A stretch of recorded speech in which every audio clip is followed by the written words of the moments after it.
अनंत आकाश में असंख्य रूप में तारे, ग्रह गोल, जो कि मानव गिन भी नहीं सकता।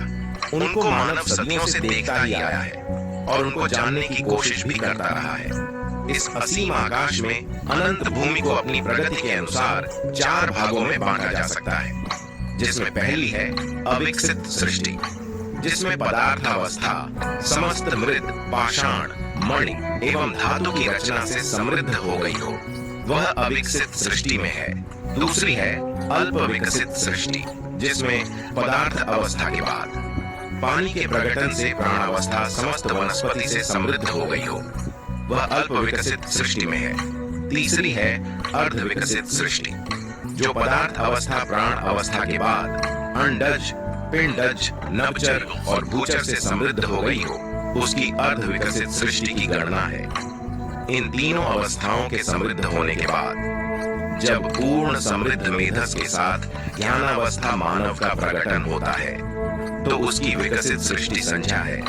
मानव अपनी कल्पनाशीलता और कर्म स्वतंत्रता का उपयोग करके, तकनीकी विधि में कुशलता प्राप्त करके, संचार यंत्रों के माध्यम से अनेक मानव विहीन धरती को पहचान चुका है और इस धरती से ज्यादा या इस धरती के समान अथवा इस धरती से थोड़ा कम साधनों से संपन्न दूसरी धरती को खोजने की कोशिश कर रहा है। पर अभी तक इसको पूर्ण विकसित धरती तो क्या, अर्ध विकसित धरती भी खोजने में सफलता प्राप्त नहीं हुई है।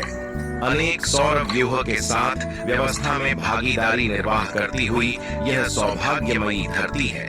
यह धरती अपने में ठोस, तरल, वायु सहित रासायनिक भौतिक रचना विरचना सहित समृद्ध धरती के रूप में प्रतिष्ठित है।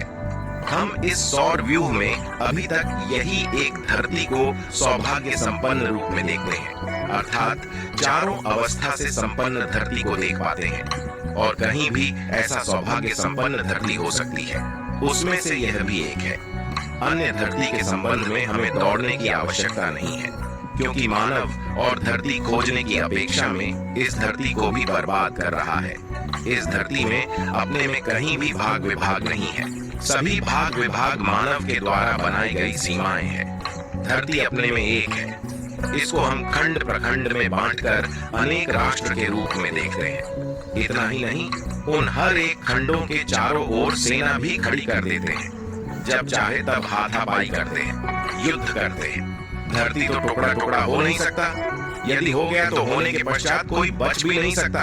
अभी इस धरती को छोड़ करके इस सौर व्यूह में और कोई ग्रह नहीं है जहां मानव बनकर जी पाए। उसको टुकड़ा मानकर, जबकि वह टुकड़ा नहीं है, क्या हम सही करते हैं? यह एक सोचने का मुद्दा है। जबकि धरती एक है, मानव जाति एक है।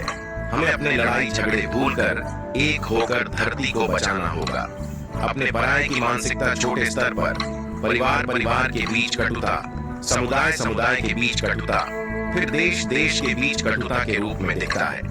मानव को धरती पर बने रहना है तो संपूर्ण मानव जाति को अपने पराये की मानसिकता से मुक्त होना ही होगा।